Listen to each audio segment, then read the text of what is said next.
Hey, what is up guys, Control here. Today's video is just going to be a game with a pretty familiar faction combination. These are pretty useless by now. Shadow Isles plus something. This time Shadow Isles plus Ionia.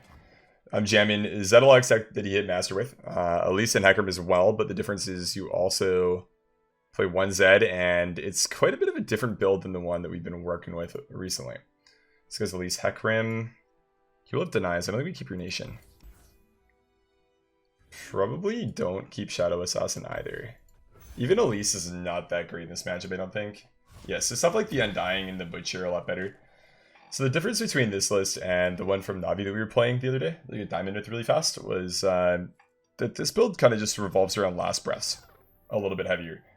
Whereas the list from Navi is kind of just like a mid-rangey list. It just tries to curve out. This one is more so one that's... I guess it kind of has the same overall strategy. I mean, you're still sort of a mid-range deck, but your package is just a lot different, and you don't run the same top ends. That would be how I explain it. You have more answers to elusive decks with the Kinkaz and Wills, but you don't have miss rates, so you're a little bit less curve reliant, I guess, or reliant on curve. Sorry, I explained that poorly. The difference is you kind of need a package of cards to do well against a lot of decks now. That package usually being like the Undying plus like Chronicler of Ruin.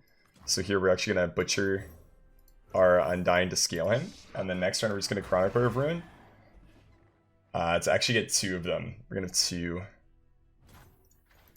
juiced up Undying guys now. Just super nice. So big dog pops out there. We could attack right away, actually. And then just do this afterwards. You get another 3-3 in play, but you can play a Mist Color, which could block basically everything. I guess if we attack right away, we actually get another Spider if he doesn't block anything. And then we actually don't have room to do this. Maybe we actually do this right away. I think I'm fine with that. Just play the Rune. So at the end of this round, we're going to get another Undying. Because one died, and then the first one's Death Rattle is going to go off. So effectively, Chronicler of Ruin duplicates him. Feast. Okay. I am good with that. So he wants to hit the Shadow Assassin into this, I guess.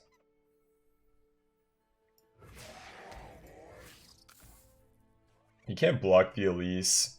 So I think we just hit with everything but Elise because you could just choose not to block and then we wouldn't get a second Undying. And I think we kind of want a second Undying here. It's perfectly fine. It's honestly not very good there for him. He hits a couple things here, but not a lot.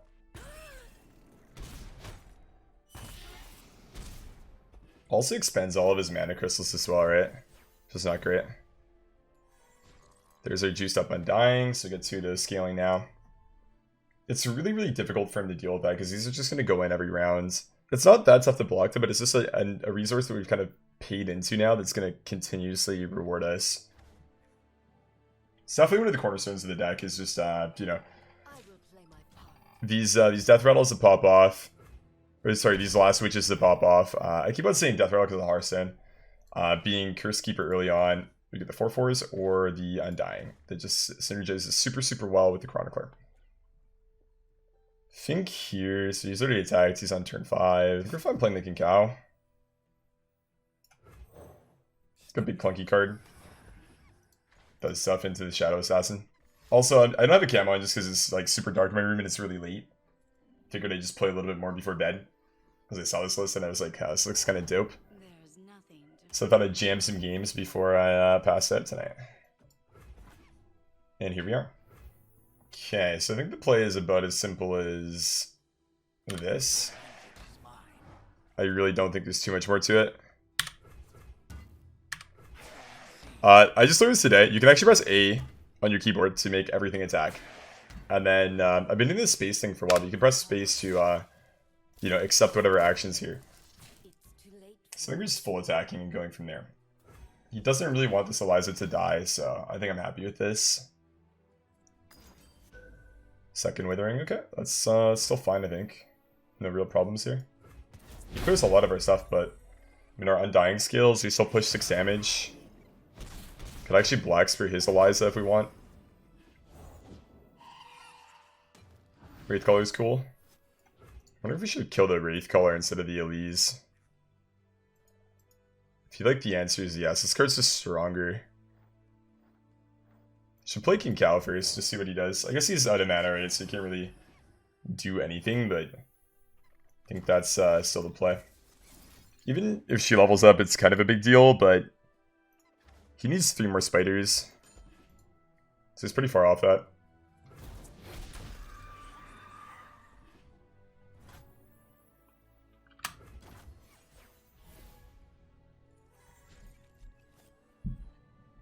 Another Undying. That being said, his health is kind of low. Let's get the big boy Hecarim. These can't block, so we're not doing too well into that card. Should definitely play the Warden's Prayer here to look for something a little bit better. I guess we could play the Curse Keepers as well, because we can 4/4s, right? 4/4s are decent. We have nothing that can block any of these is the problem here for us. So the 4/4 would then give us something to block, you know, the bigger cards a little bit later on. Sorry, I'm stupid. I can't block with this, my bad. I think we're just skipping then. I mean, trading into this doesn't really accomplish anything for us right now. Fairly certain the best play here is just a pass.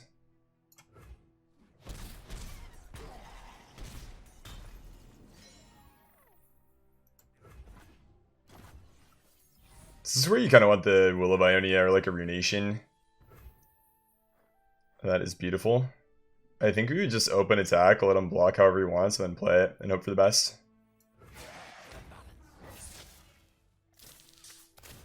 Because we'll have to block, and then this is action next.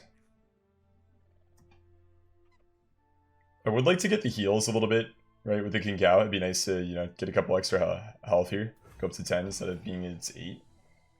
And then, I mean, just have a 4/4 we can block with. His board's gone. And we're going to get, say, a 5/5 and a 4/4.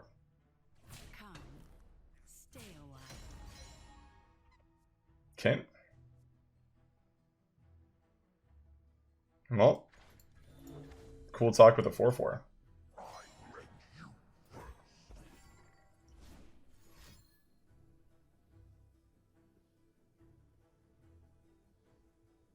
Is this the elusive third Withering Whale? Holy. I mean, he gives us a 4/4 though.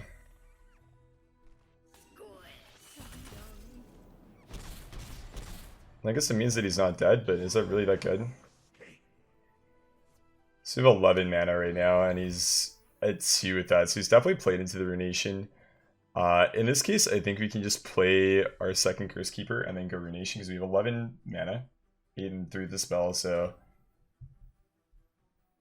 we should be able to get a reset and get the 4/4 developed here.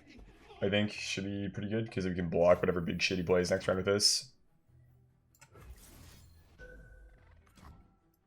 Just because we're really not dealing with the Hecarim otherwise. You can play Glimpse Beyond now if he wants to take some draw. Should have a couple of those in his deck. Yeah, nice. I think the other play was like Vile Feast to this, so you don't have a 4/4. But I dig that.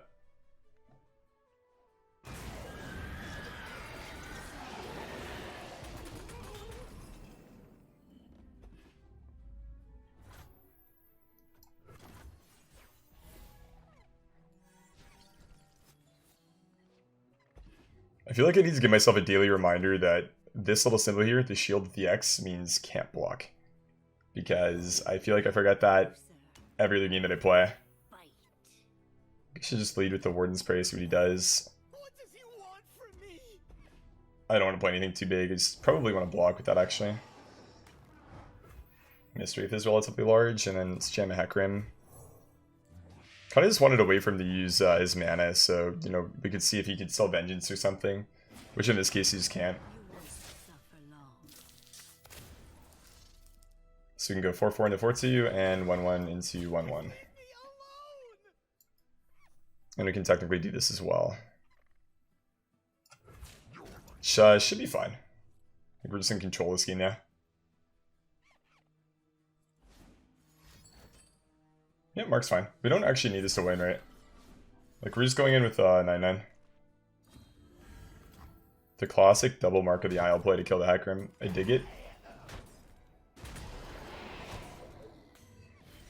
And we get Mage Seeker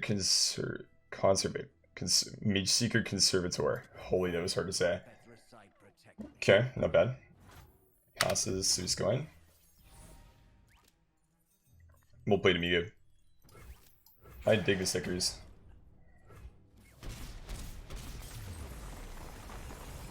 It's kind of funny that the first game I play were against the deck I was using yesterday. Just the good old Elise Ionia deck. That was definitely a pop-off though. The double Undying really was nuts. Okay, probably a mirror actually.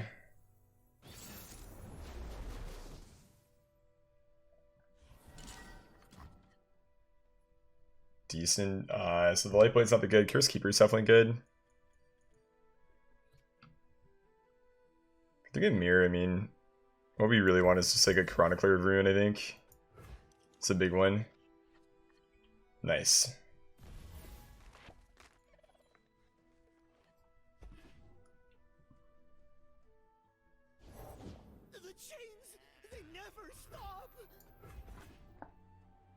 I think because you have spell mana in this game, you actually don't care about having one drops a lot of the time. The thing about wins this matchup, it's not really, you know, having a Warden's Prayer on turn 1 into a random follower that just cuts through your last. It's more the combos. Scaling your Undying more, maybe you're just having like the Curse Keeper pop off fast. That's the sort of stuff that'll be winning these type of games.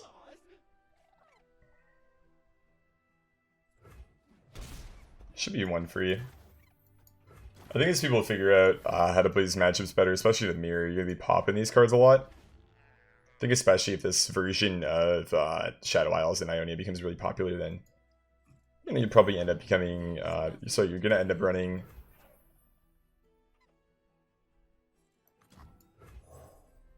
You'll end up running Vile Feast a lot to be able to trigger this. I don't think we really care about that. Or even the 1/1. I mean, that block's a big card at least, so I guess this makes sense, technically. So we could spear the Zed then, but I mean... I don't think we really think that Zed's gonna pop off, we just assume that... You know, he's a card that does something, he's just cool. Spear. Yep, that's fine. No worries with that at all.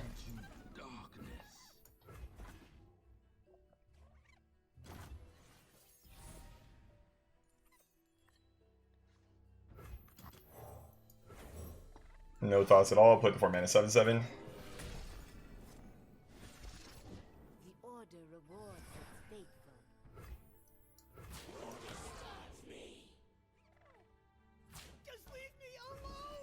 Mark of the Owls maybe then. It's a really good block with Mark. Otherwise, I mean, you could just trade in Black Spear, I guess.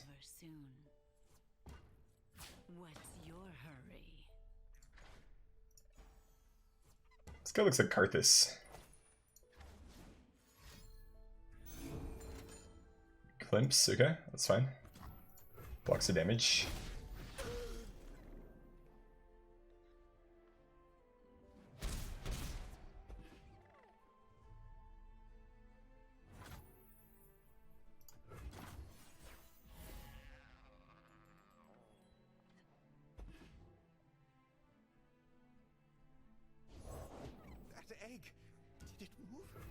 Aristocrat, okay. I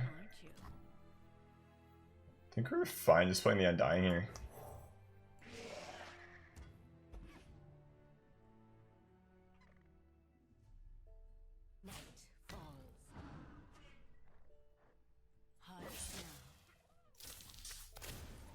Let's go the 3/3 into the Eliza and Vass. They're really gonna block 4/4 into a 1/1 because then you can just go ahead and play a Black Spear. Mark to trade up this one. Could have happened into this as well for sure. So the 9 mana. It's probably pretty good that he doesn't have a 5/6 Elise. So we can deny.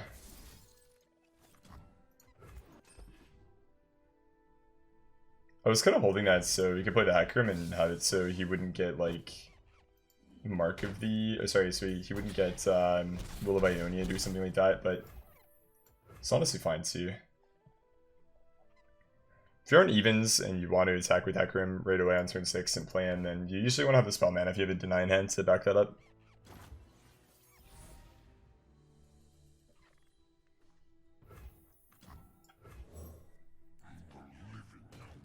So play big guy right away. Hey, the Will of Ionia. Crazy play. Who would have expected that to happen, guys? Definitely not me. And now we play into the Black Spear. That's what I'm talking about, baby.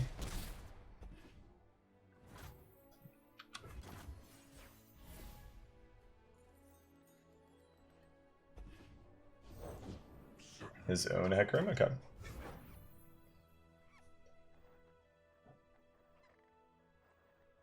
So we're gonna have great blockers into his Hecarim, to be honest. It would just be Mark into his, I guess. Maybe just block a 1-1 with our own Hecarim then. We're not dead, right?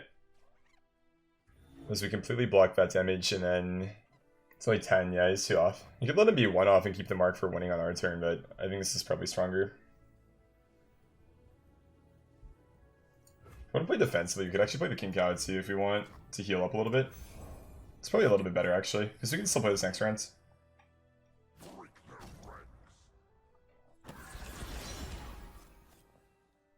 Okay, so he doesn't want to let us have a King Cow block.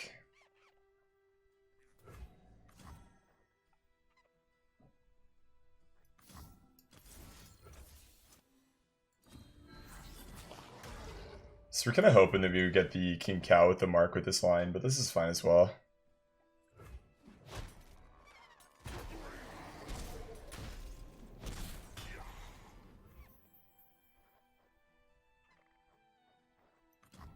Could also just hold the spell mana, but I mean, we're not going to be doing anything with it anyways, so just play the Keeper.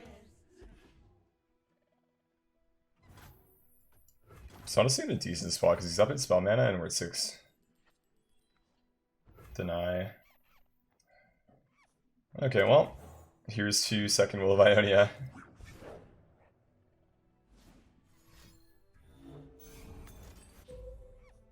And I don't have mana to deny that, but it's okay. We gotta attack for 8 at least.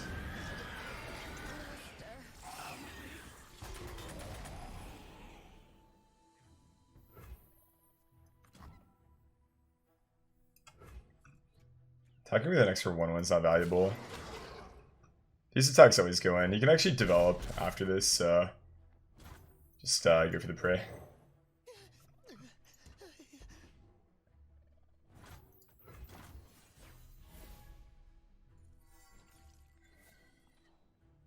Lightblade's super sweet. Keeper, okay. So we should be able to play the Shadow Assassin then before we play the King Cow, because we're always going to have the mana left over. He's never just going to attack with only the Keeper. Okay, that's fine. You can block some of that. So not really an issue for us overall, I'd say. Play the Lightblade. They cannot strike what they cannot see.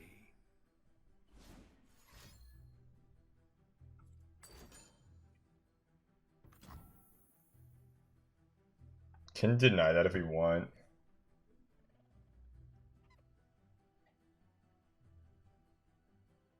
Don't think that we do though. The health is kind of important though. The play might honestly be to be blocking the Curse Keeper as well here. Which means I think I'm okay with that.